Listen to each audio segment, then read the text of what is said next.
नमस्कार, आप देख रहे हैं न्यूज नेशन का डिजिटल प्लेटफॉर्म में आपके साथ अंकिता।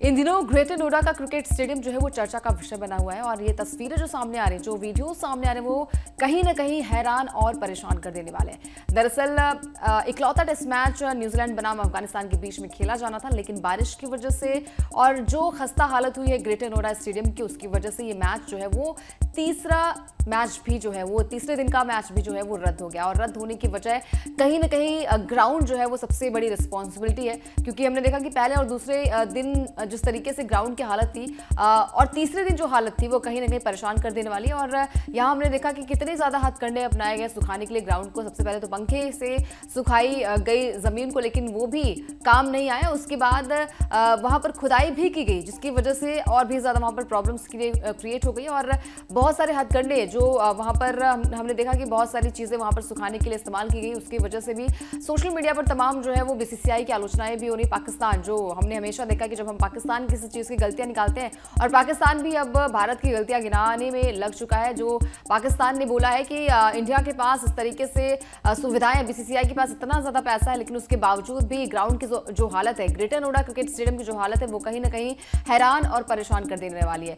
अब देखिए, हथकंडे तो बहुत ज़्यादा अपनाए गए। सबसे पहले पंखे से सुखाई की गई, उसके बाद वहाँ पर खुदाई भी की गई, लेकिन उसके बावजूद भी ये कहा जा रहा है कि मैदान अभी भी सही नहीं हो पाया। और बीसीसीआई ने अपनी तरफ से मदद भी की एसीबी के लिए, और जहाँ पर ग्रेटर नोएडा से अब जो अरुण जेटली स्टेडियम है वहाँ पर ये मैदान बनाने की कोशिश की गई है, लेकिन आखिर क्यों जो है ग्रेटर नोएडा का स्टेडियम है वो सूखने का नाम नहीं ले रहा है। अब देखिए, जो आउटफील्ड है वो जो है वो वहाँ पर रेत नहीं है, जिसकी वजह से वहाँ पर पानी जो है वो रुक जा रहा है। और रुकने की वजह से ये है कि वहाँ पर पानी जो है वो सूख नहीं रहा और एक जगह जो है वो पानी जमा होता जा रहा है। और तस्वीरों में ये साफ झलक रहा है, स्टेडियम पूरा पानी से भर गया है और जो खस्ता हालत वहाँ पर दिखाई जा रही है वो अपने आप में ये दर्शाती है कि इस तरीके से यहाँ पर मैच होगा।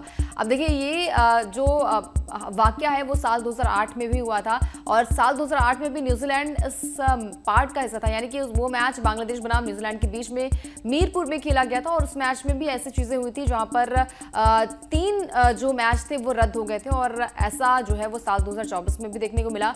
अब पहले से भी सवाल उठाए जा रहे थे जिस तरीके से स्टेडियम की खस्ता हालत थी। जो अफगानिस्तान के कोच थे उन्होंने कहा कि ये आखिरी बार है और ऐसी जगह हम दोबारा नहीं आएंगे, ऐसा अफगानिस्तान के कोच का भी कहना था। और साथ ही साथ बीसीसीआई पर भी सवाल उठ रहे हैं किस तरीके से स्टेडियम की वहां पर देख रेख हो रही थी और किस तरीके से मैच एक भी नहीं हो पाया। यानी ये लगाया जा रहा था कि यार चलिए पहला मैच रद्द हो गया, लेकिन अब दूसरे मैच में जो स्टेडियम की हालत है वो ठीक हो जाएगी, लेकिन नहीं, दूसरा मैच भी रद्द कर दिया गया। और तीसरे मैच में भी संभावना है बारिश की वजह से, बारिश तो चलिए ठीक है, लेकिन उसके बावजूद भी जो सुखाने में ग्राउंड को टाइम लग रहा था, वो पहले दिन में भी ऐसी कंडीशन थी, दूसरे दिन में भी वही कंडीशन थी, और तीसरे दिन में भी हमने देखा कि वही कंडीशन थी, जिससे ये डिसीजन जो है वो पहले ही ले लिया गया। यानी कि 9:15 में ये डिसीजन ले लिया गया था कि यहाँ पर मैचेस नहीं होंगे। अब देखिए, इसका जिम्मेदार कौन है? जिस तरीके से वहाँ पर हमने देखा कि पंखे से ग्राउंड को सुखाया जा रहा है और साथ ही साथ वहाँ पर जो मिट्टी थी उसको खोद के कहीं और ले जाई जा रहे थे। तो ये अपने आप में थोड़ा सा दर्शाता है कि इंडिया के कुछ स्टेडियम्स की हालत कैसी है। हमने देखा भी है कि जिस तरीके से वहाँ पर ग्राउंड मैन जो थे वो सुखाने में अपनी पूरी दमखम लगाते नजर आए, भीड़ काफ़ी ज़्यादा थी। ये हो रहा था कि शायद मैच हो जाएगा, मैच जो है वो कंडक्ट कराया जाएगा। चलिए, पहला मैच रद्द हो गया, लेकिन दूसरा मैच वो कराया जाएगा, लेकिन दूसरा मैच भी रद्द हो गया। और तीसरे मैच में भी हमने देखा कि इतनी खस्ता हालत थी कि ग्राउंड जो है वो सूखने का नाम नहीं ले रहा था। और कहीं ना कहीं इसकी सबसे ज़्यादा जो वजह है वो ये हो सकती है कि जो आउटफील्ड है वो रेत नहीं है वहाँ पर, और उसकी वजह से मिट्टी में पानी जो है वो जमा होता जा रहा है, और उसकी वजह से वहाँ पर सुखाने में ज़्यादा टाइम लग रहा है। अब देखिए, खस्ता हालत का जिम्मेदार कौन है इस पूरे वाकये में कमेंट करके फटाफट से बताइए। वीडियो पसंद आ गया हो तो लाइक शेयर भी कर दीजिए।